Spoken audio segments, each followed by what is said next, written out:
The Pittsburgh Steelers unveiled new uniforms for the 2025 season that will be worn in Week 7 against the Green Bay Packers on Sunday Night Football. The jersey and pants will be a version of the 1933 uniforms that will feature a gold helmet, which the team has not worn in over a decade. With the announcement of the uniforms, people around the internet and players have had mixed reviews of the newest Steelers throwbacks. Cam Hayward has been one of the more outspoken Steelers players over the last few years, and he certainly did not shy away from giving his thoughts on the 1933 throwbacks on his Not Just Football podcast. Yellow helmet, check, Hayward said. Jersey, check. Pants. Those pants, man, they look like throw up. Hayward said, I love that we're trying something new, but this is the problem we have with the Bumblebees.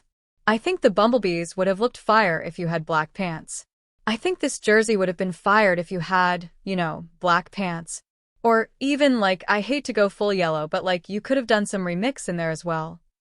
Despite Hayward not being a fan of the tan pants, they are traditional with these particular jerseys. The Steelers take great pride in honoring their traditions and rich history, and for good reason.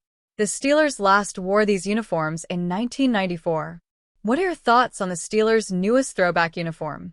Let us know in the comments below.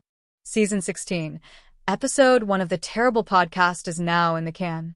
In this Wednesday evening show, Alex Kozora and I get right to discussing the Pittsburgh Steelers reporting to St. Vincent College in Latrobe, Pennsylvania earlier in the day for the start of their 2025 training camp.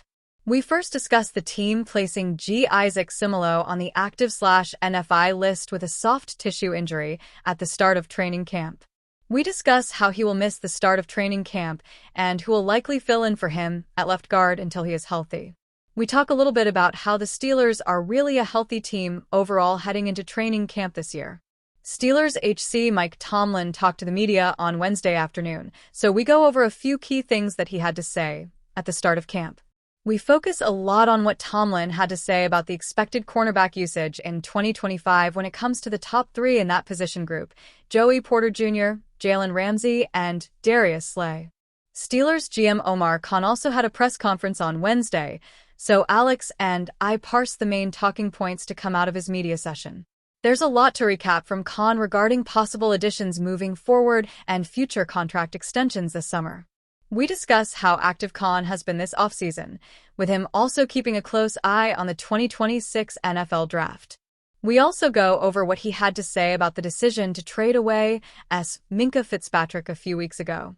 Fresh off of signing his new contract last week, Steelers OLB TJ Watt also had a formal press conference on Wednesday. Alex and I make sure to parse the key things he had to say during his media session.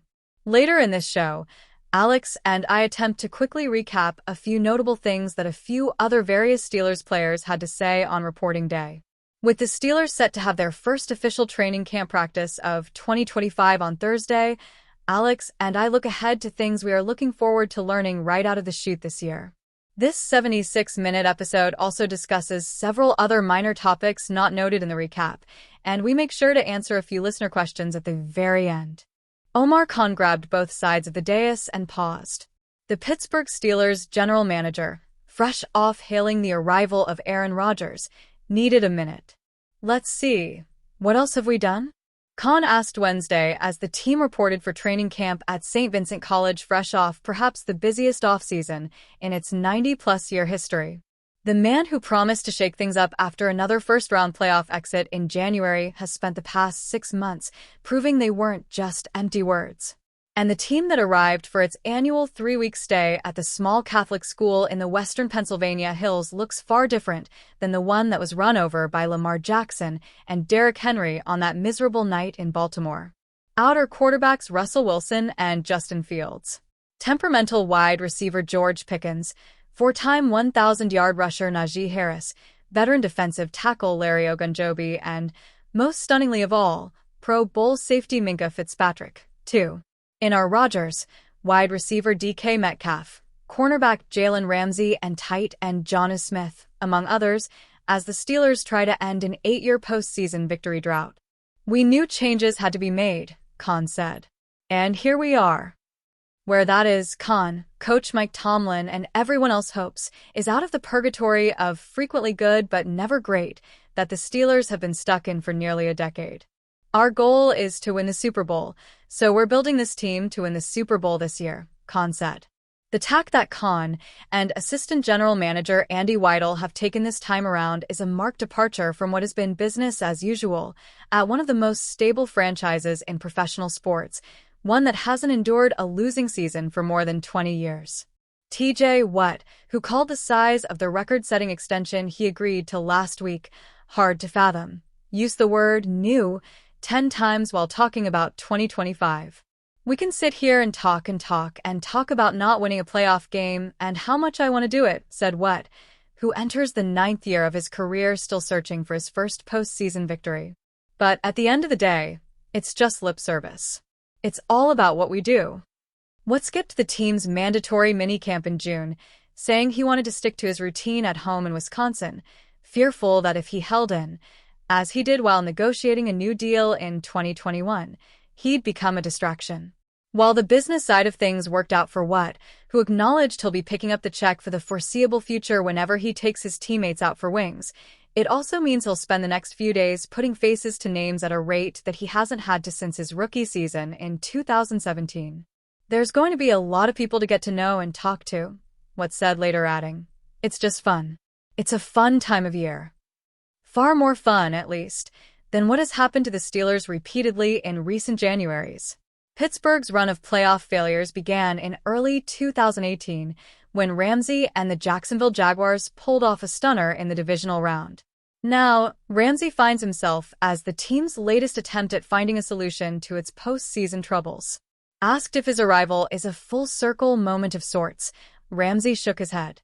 "I can't talk about the past," he said. "I mean, this is different. Everything is different. Not just for Ramsey, but the Steelers too." When Pittsburgh arrives in New Jersey for a Week 1 visit to the Jets, it likely will have new starters at quarterback, wide receiver, running back, and at various levels of the defense. It's a nearly unprecedented level of change for a team that has had 3 head coaches in 66 years. Yet it could also be a sign of things to come. Khan, who agreed to an extension this month that will keep him with the club through at least 2028, pointed out that a youth movement is inevitable. The Steelers could have up to a dozen picks when the NFL draft descends on Pittsburgh next April. They almost certainly will be in the market for a quarterback in what could be a QB-heavy draft. And while the rush of additions of players in their 30s, or in Rodgers' case, their 40s, gives the impression that it seems like the Steelers are all in on 2025, the reality is that Khan didn't trade away draft picks in search of a quick fix. A true youth movement is coming. But not before what could be one of the more fascinating seasons in recent memory, as a franchise that has long prided itself on its pragmatism enters, as Tomlin put it, new territory. Even if some things, however, remain constant, like the adrenaline jolt Tomlin feels whenever this time of year rolls around.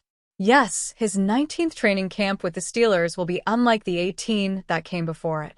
The thrill of the process of building a team that wants to be good enough to play until late January and beyond is unchanged.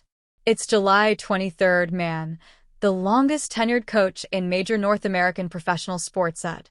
It's juice time. If there's a position on the Pittsburgh Steelers roster that could use depth, it's wide receiver. Thus, it's no surprise that there's been plenty of speculation regarding San Francisco 49ers receiver Jawan Jennings, who's dealing with his own contract ordeal. Speaking to the media ahead of training camp this week, 49ers GM John Lynch offered some clarity. "I won't speak for Jawan, but had a good visit for him and anticipate him being out there," Lynch said, via The Athletic's Big to Four. "You guys know our feelings on JJ. We love him." According to a post on X from Tafur, 49ers head coach Kyle Shanahan clarified that Jennings has not requested a trade. "As soon as we learned Jennings wasn't happy with his current deal in San Francisco, rumors started to fly." Yet, most reporting has suggested the same sentiment Shanahan is sharing here. After all, the 49ers traded Deebo Samuel earlier this offseason, and Brandon Ayuk and Ricky Pearsall will enter camp dealing with injuries. It would make sense to keep Jennings around. According to The Athletic's Matt Barrows, the 49ers don't have a timeline for Ayuk's return. Thus, they'll likely seek to reach an agreement with Jawan Jennings rather than trading him. For the Steelers, this seems to be another option off the board. Pittsburgh brought Gabe Davis in for a visit last month, but he left town without a deal. The top two options in free agency aside from Davis would likely be Keenan Allen and Amari Cooper. Both are still free agents as training camp begins, but it's unclear whether either would want to come to Pittsburgh. That said, the Steelers may not think they need to add another wide receiver. They've got to do their due diligence around the league. But there's a good chance they're happy with Jonas Smith potentially stepping into that number 2 receiver role. Smith is versatile, seeing snaps at tight end, out wide, and in the backfield last year with the Miami Dolphins. Now, being coached by Arthur Smith on their third team together, there's a good chance he sees a lot of targets this season. Calvin Austin III and Roman Wilson could see large target shares as well. Austin had a solid sophomore season. Wilson is essentially starting his rookie year after missing nearly all of the 2024 season due to injury. If either can form a connection with Aaron Rodgers, it will make the Steelers' lack of receiving depth much less of a concern.